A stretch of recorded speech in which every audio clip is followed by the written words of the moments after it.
Kita mo to? Ito ang AV fistula o arteriovenous fistula. So ano nga ba ang AV fistula at para saan ito? Pero bago yan, ako nga po pala si Nurse Sandy, ang inyong nurse sa kidneys. 13 taon na akong dialysis nurse at ikukwento ko sa inyo nung isa pa lang akong volunteer nurse sa isang pribadong ospital. Isang araw, pinadala ako sa dialysis unit at doon ko unang naobserbahan ang braso ng mga dialysis patients. Sa pagkakataong ito, sinamantala kong magtanong sa mga kapwa ko nurse at sa mga pasyente tungkol sa kanilang AV fistula. Nakaka-inspire marinig ang kanilang mga kwento kung paano sila nagkaroon nito. May mga pasyenteng naihanda na ang kanilang braso bago pa sila magdialysis. Samantalang ang iba naman ay kinailangan mo nang lagyan sila ng catheter sa leeg at saka nagkaroon ng AV fistula sa kanilang braso dahil kailangan ng emergency dialysis. Meron din namang pang ilang fistula na nila iyon dahil may nagiging problema sa katagalan tulad ng pagbabara. So ano nga ba ang AV fistula at para saan ito? Ang AV fistula ay ang pinagdugtong na ugat, ang artery na naglalabas ng dugo sa inyong puso at vein na nagbabalik ng dugo sa inyong puso. Kinakailangan ng operasyon para magawa ito. At ito ang ginagamit upang ma-access ng makina ang mga dugo ng pasyenteng nagdadialysis at nang matanggal ang extra fluids at waste products sa kanilang katawan. Kinakailangan din na mag-mature ang AV fistula bago ito gamitin. Ito ang tinatawag na lifeline ng mga taong nagdadialysis. Dahil ito ang tinuturukan ng dalawang needle, ang isa ay para ilabas ang maruming dugo at ang pangalawa ay para ibalik sa katawan ang dugo na nalinisan na ng makina.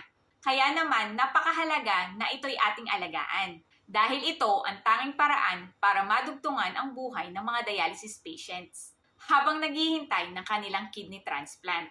So paano nga ba natin naalagaan ang ating mga AV fistula? Isang paraan para alagaan ang ating AV fistula ay ang pag-check ng trill, vibration o some call it pulsation 2 times a day. O kung ikaw ay may stethoscope, ay ang shh, shh sound na maririnig mo gamit ang stethoscope o tinatawag na bruit ng inyong AV fistula. Isang paraan din ng pag-aalaga ng ating AV fistula ay ang hindi natin pagpapakuha ng blood pressure o blood test sa ating AV fistula arm dahil nagkakos ito ng pressure o trauma sa operasyon na ginawa. Huwag din tayong magsuot ng masisikip na damit, relo, bracelet sa ating AV fistula arm dahil maaari itong makapigil ng daloy ng dugo sa ating AV fistula. Isang paraan din ng pag-aalaga ng ating AV fistula ay huwag natin itong gamitin sa pagbubuhat ng mabibigat na bagay at tulugan ang brasong may AV fistula dahil maaaring mag-cause ng pressure sa ugat na pinagdugtong. Kapag bago ang iyong AV fistula, makakatulong ang paggamit ng squeeze ball 5 to 10 minutes 2 to 3 times a day upang mabilis itong mag-mature at magamit sa pagdadialysis. Minsan, kapag bagong gawa ang iyong AV fistula, ang braso ay namamaga. Elevate lamang ang AV fistula arm sa unan at iwasan ang pagsusuot ng singsing, wristband o damit na masisikip. Ngunit kung patuloy itong namamaga, maaaring ibalik ito sa vascular doctor upang makita ito at ma-assess ulit. Kadalasan, after 6 weeks, mature na ang inyong AV fistula. May mga taong mabilis. May mga ugat naman na mas matagal matusukan. Sa unang pag-cannulate dito, kadalasan ito ay nagpapasa. Huwag mag-alala dahil ito ay unti-unting mawawala. Maaari nyo ring itanong sa inyong nurse kung ito ay inyong ikinababahala. Ang AV fistula ay tumatagal depende sa kondisyon ng pasyente. Ang palagiang pagbaba ng blood pressure ay nagiging sanhin ng pagkamatay nito. Isa din ay ang pagkakaroon ng trauma, infection, o blood clots. Upang iwasan ang infection sa inyong fistula, palagi ang hugasan lamang ng mild soap at i-moisturize pag non-dialysis days. At huwag kamutin dahil maaari itong mag-cause ng major bleeding. Kapag naman dumugo ang inyong AV fistula sa bahay, ang priority ay mapatigil ang dugo sa pinakamabilis na panahon. Mag-apply ng pressure dressing gamit ang towel at i-elevate ang braso upang tumigil ito.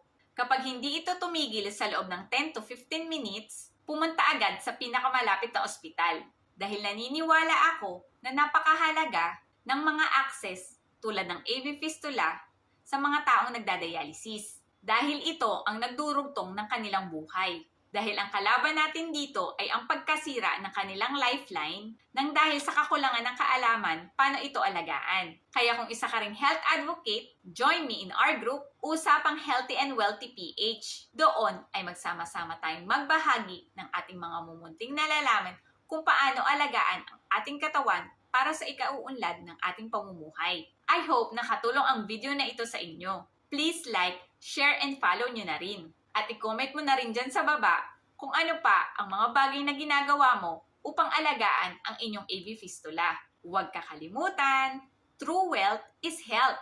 See you on my next vlog. Bye!